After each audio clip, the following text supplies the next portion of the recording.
정형, 동주 형, 무슨 급한 일 있으세요? 다른 게 아니고 제가 꼭 부탁드리고 싶은 게 있는데 들어주겠어요?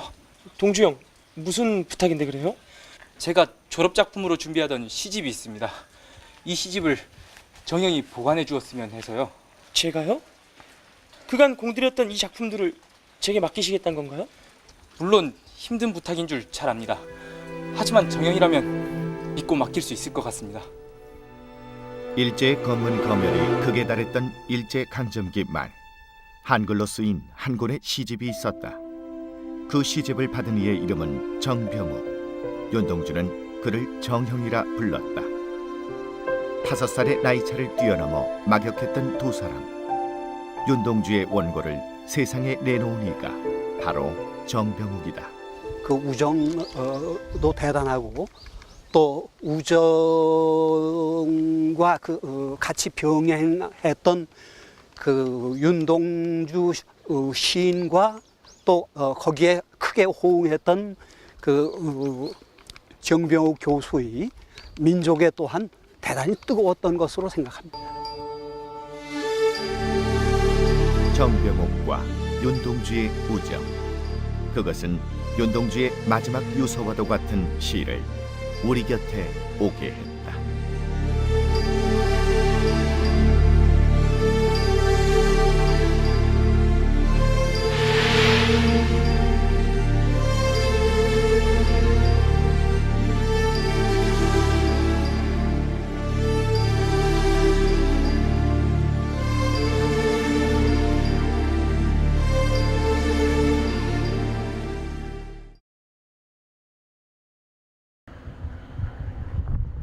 섬진강의 물길이 바다와 만나는 곳, 광양 망덕포구. 경상도와 전라도를 사이에 둔 이곳 섬진강 하구를 사람들은 섬호라 불렀다. 바로 이곳에 윤동주와 인연이 깊은 집 한 채가 있다.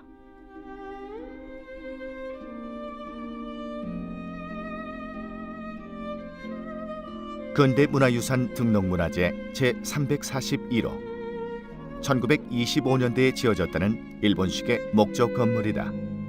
현재는 정병욱의 외조카 탁춘식 씨가 관리하고 있는 이 건물의 원소유는 국문학자였던 정병욱 교수의 집안. 당시에는 조조장을 겸한 살림집으로 이용되었다고 한다.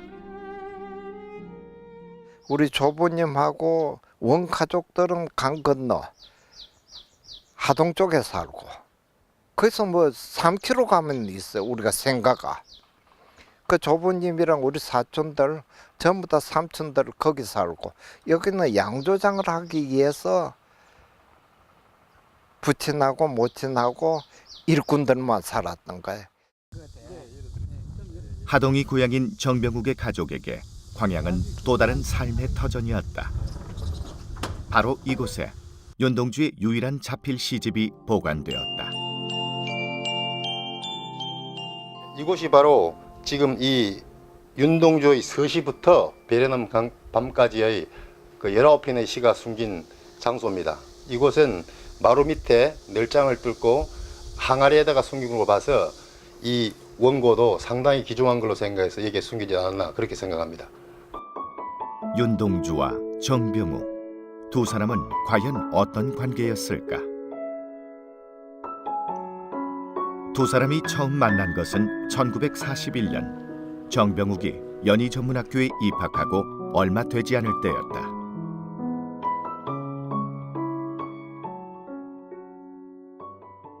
학생 그 문해란에 그 뻐꾸기의 전설이라는 1학년 학생의 그 콘트가 나오니까 어느 국문학 선생님과 강의실에 와가지고 정병욱이가 누구냐 그렇게 물었대요. 그래, 너 오늘 조선일보 걸 봤다. 그러니까 학생들이 다 놀래가지고 있는데 그날 밤에 윤동주가 찾아와가지고 정병욱이 너 작품을 읽었다. 그러면서 둘이가 이제 처음으로 만났대요.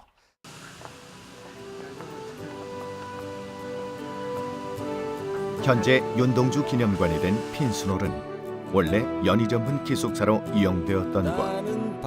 윤동주와 정병욱은 이곳에서 생활하며 더욱 가까워졌다.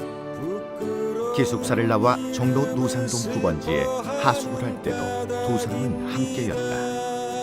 하숙을 서울의 서대문 그 누상동하고 어디에서 두 번을 옮겨 다니면서 2년 동안 같이 하숙을 한 거예요. 그러니까 지금 서울의 윤동주의 산책길이 있죠. 거기에 이제 둘이가 같이 가고, 그래서 서점도 같이 가고, 책도 그래서 둘이가 비슷한 책이 많았던 것 같아요. 또 다른 고향, 별 해는 밤, 참외록 등 현재 남아있는 윤동주의 대표작 대부분이 서울 인왕산자락 두 사람이 머물던 하숙방에서 탄생했다고 전해진다. 동주는 시를 함부로 써서 원고지 위에서 고치는 일이 별로 없었다. 즉, 한 편의 시가 이루어지기까지는 몇 주일, 몇 달 동안을 마음속에서 고민하다가 한 번 종이 위에 옮기면 그것으로 완성되는 것이었다. 그것은 머릿속에서 완성된 시를 다만 원고지에 옮겨 적는 날이라고 생각할 때에야 비로소 수긍이 가는 일이다. 학번으로도 2년 선배에 정병욱보다 무려 5살이 많았던 윤동주. 하지만 윤동주는 정병욱을 정형이라 칭하며 반말을 사용하지 않았다고 한다. 그만큼 정병욱에 대한 존중과 존경의 마음을 갖고 있었던 것이리라. 그 마음은 정병욱 역시 마찬가지였다. 1980년도에 나온 수필집인데 제일 첫머리가 윤동주에 대한 글들을 대여섯 편 모아놓은 것이고, 그거 중에는 이제 나의 아호 배경이라는 글도 있는데요. 그 내용이 이제 그 배경이 흰 그림자라는 말인데 시에 나오는 구절이고, 흰 그림자라는 시가 초간분에 실려 있습니다. 그 동주를 사모하고 그리워하는 정을 자기 호에도 담았고, 그렇게 한 글 내역을 글에다가 실은 것입니다. 1941년 일본 유학을 준비하던 윤동주는 평소 써두었던 19편의 시를 자필로 정리한 후 하늘과 바람과 별과 시라는 제목을 붙인다. 그가 손수 제본에 완성한 원고는 총 3권. 그리고 시집의 서문을 시로 적는다. 바로 서시다. 죽는 날까지 하늘을 우러러 한 점 부끄러움이 없기를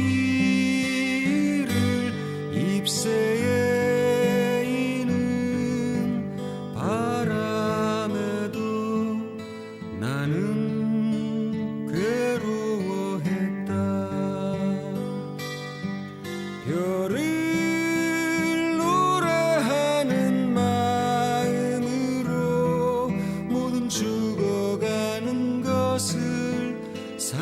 사랑해야지. 그리고 나한테 주어진 길을 걸어가야겠다.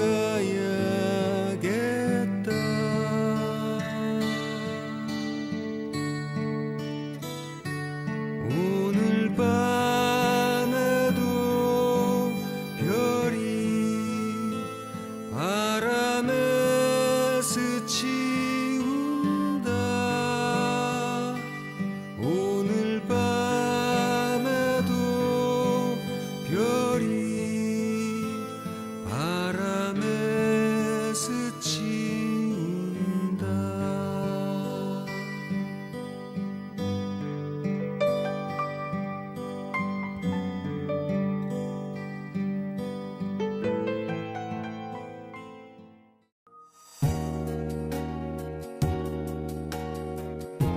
윤동주는 그중 한 권에 정병욱 형 앞에 윤동주 정이라고 쓴다.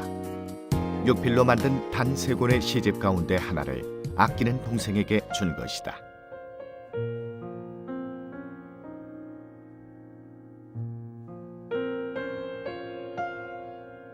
다른 한 권은 연희전문 문과 교수였던 이양하 선생에게 전한다.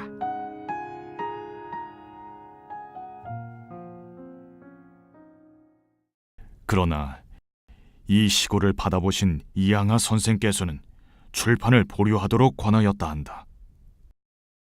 슬픈 족속, 또 다른 고향과 같은 작품들이 일본 관원의 검열에 통과될 수 없을 뿐 아니라 그의 신변에 위험이 따를 것이니 때를 기다리라고 하셨다는 것이다.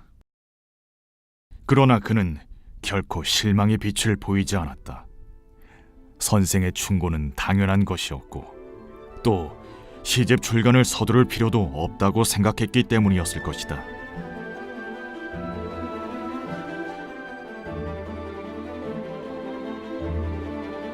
(1942년) 결국 윤동주는 남은 한 권의 책을 들고 유학길에 오른다. 얼마 후 정병욱 역시 학교를 떠나게 된다. 학병으로 징발을 당한 것이다. 더 이상 원고를 지킬 수 없게 된 정병욱은 자신의 책과 노트 그리고 윤동주의 원고를 들고 고향으로 향한다. 어머니, 이 원고는 일본인에게 들키지 말고 제발 잘 관수해 주세요. 여우가 이게 뭐냐? 동주가 죽고 나도 못 오면 연희 전문으로 원고를 찾아 들고 가 선생님들과 상의하면 시집을 내도록 도와주실 거예요.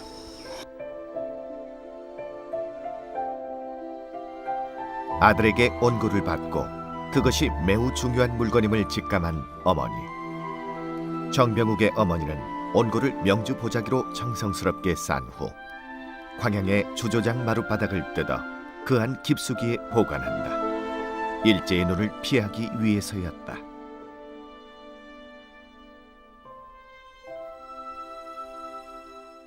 주어진 길을 걸어가야겠다.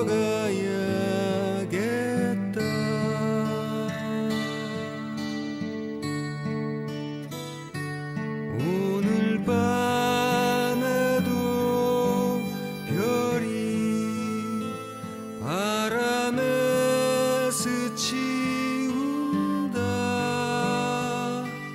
오늘 밤에도 별이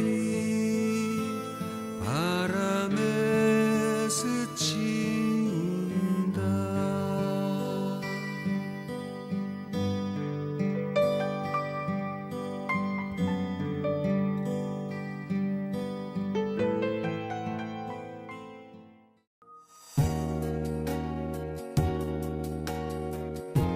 윤동주는 그중 한 권에 정병욱 형 앞에 윤동주 정이라고 쓴다.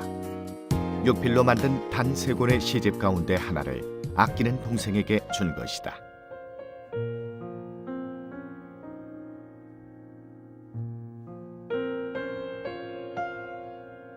다른 한 권은 연희전문 문과 교수였던 이양하 선생에게 전한다.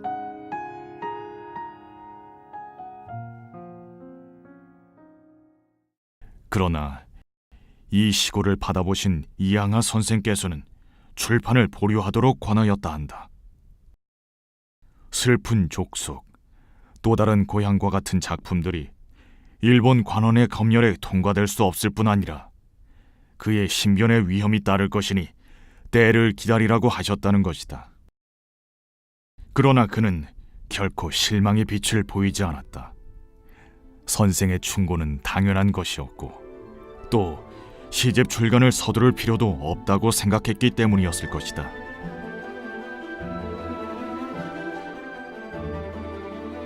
무려 5살이 많았던 윤동주. 하지만 윤동주는 정병욱을 정형이라 칭하며 반말을 사용하지 않았다고 한다. 그만큼 정병욱에 대한 존중과 존경의 마음을 갖고 있었던 것이리라. 그 마음은 정병욱 역시 마찬가지였다. 1980년도에 나온 수필집인데 제일 첫머리가 윤동주에 대한 글들을 대여섯 편 모아놓은 것이고 그거 중에는 이제 나의 아호 배경이라는 글도 있는데요. 그 내용이 이제 그 배경이 흰 그림자라는 말인데 시에 나오는 구절이고 흰 그림자라는 시가 초간분에 실려 있습니다. 그 동주를 사모하고 그리워하는 정을 자기 호에도 담았고 그렇게 한 글 내역을 글에다가 실은 것입니다.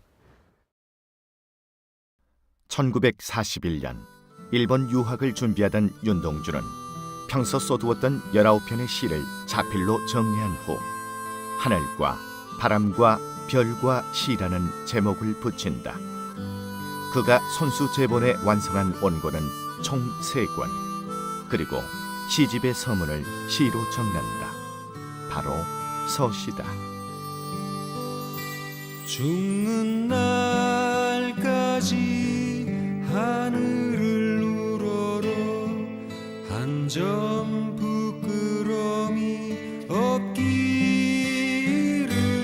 잎새에 있는 바람에도 나는 괴로워했다.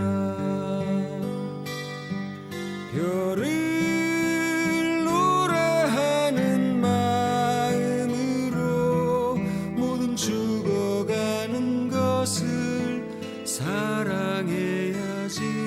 그리고 나한테 가구를 사람들은 섬호라 불렀다. 바로 이곳에 윤동주와 인연이 깊은 집 한 채가 있다.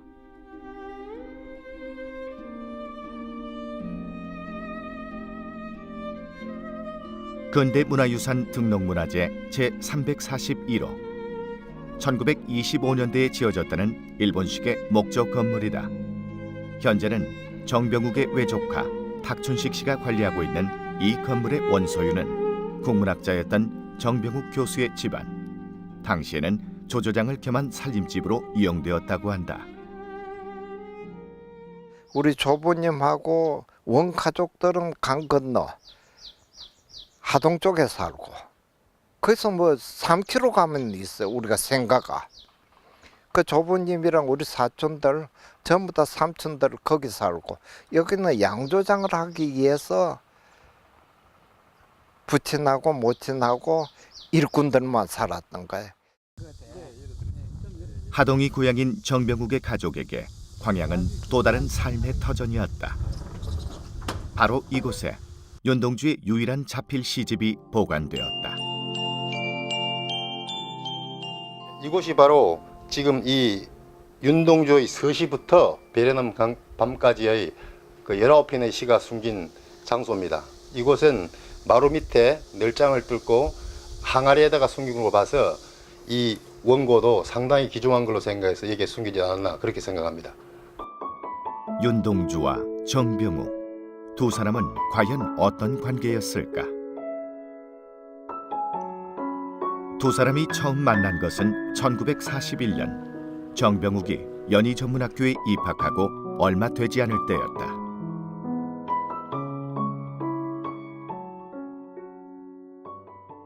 학생 그 문해란에 그 뻐꾸기의 전설이라는 1학년 학생의 그 콘트가 나오니까 어느 국문학 선생님과 강의실에 와가지고 정병욱이가 누구냐 그렇게 물었대요. 그래 너 오늘 조선일보 걸 봤다. 그러니까 학생들이 다 놀래가지고 있는데 그날 밤에 윤동주가 찾아와가지고 정병욱이 너 작품을 읽었다. 그러면서 둘이가 이제 처음으로 만났대요.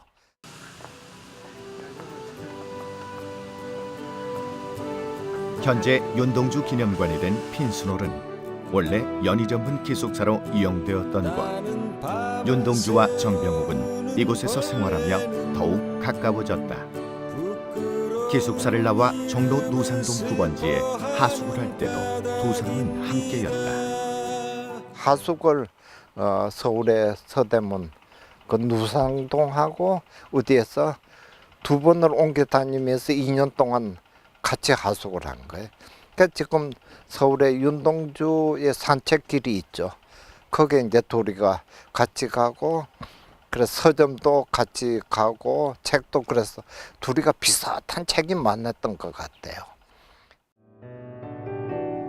또 다른 고향, 별 해는 밤, 참외록 등 현재 남아있는 윤동주의 대표작 대부분이 서울 인왕상자락 두 사람이 머물던 하숙방에서 탄생했다고 전해진다.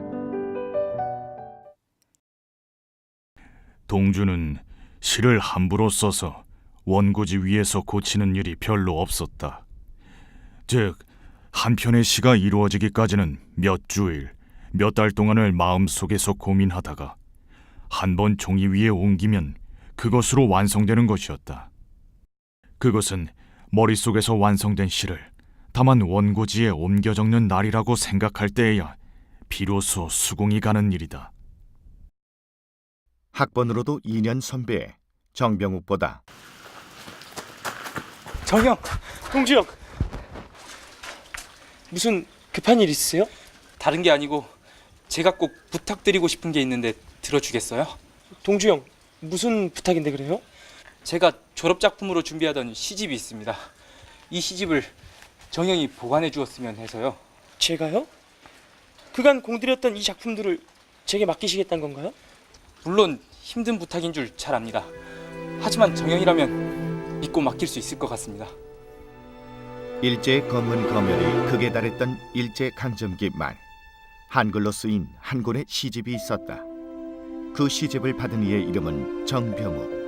윤동주는 그를 정형이라 불렀다.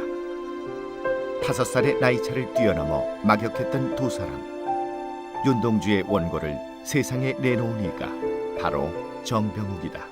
그 우정도 대단하고 또 우정과 같이 병행했던 그 윤동주 시인과 또 거기에 크게 호응했던 그 정병욱 교수의 민족에 또한 대단히 뜨거웠던 것으로 생각합니다. 정병욱과 윤동주의 우정. 그것은 윤동주의 마지막 유서와도 같은 시를 우리 곁에 오게 했다.